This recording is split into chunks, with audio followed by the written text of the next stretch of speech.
Hey, it's Janae, here to brighten, enlighten, and ignite your day. It's Transformation Tuesday. I'm here with another edition of The Gist, helping you to get inspired and start your transformation.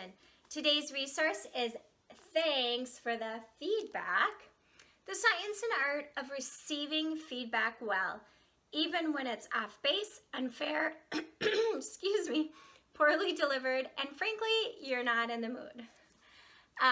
This is a really fun book to help with the process of feedback, especially from a receiver point of view. So I would say that's where the inspiration came from, not only for the book, but I would say also for me as I was doing some research to deliver a feedback session. And what they found is that these two are authors of another book called Difficult Conversations, and every single time giving and receiving feedback came up as one of those difficult conversations and needing help with. And what they realized is there's a lot of resources on giving feedback, but not a lot on receiving it. And if you think about it, it's when we receive feedback fully and presently that we actually are transformed and are different. We can be really great at giving it, but if those aren't fully open to receive it, what good does that do? So the inspiration and transformation are these three feedback triggers. So basically, and they kind of created their whole book around this concept, is that there's basically three triggers in how well we will receive feedback or not. So we can be blocked blocked from receiving the feedback because of these triggers. One being identity trigger. And this is really how I see me.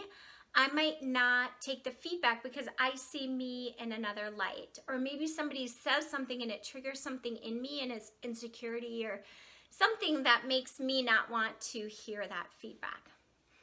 A second trigger is relationship. So it might be we, meaning the relationship of who's giving me the feedback. I don't want to receive it because there's some disconnect in our relationship, or maybe because you remind me of somebody else who gave me feedback, then again, I might want to block it. Or maybe I don't trust you. Or maybe you see me in a different way than I do, and I trust how I see me more. So there's a lot of ways feedback isn't received well because of the relationship and who's engaging the feedback with. And then the third is truth. And this has to do with the trigger of just, what is the truth of the feedback? Is it useful? Is it helpful?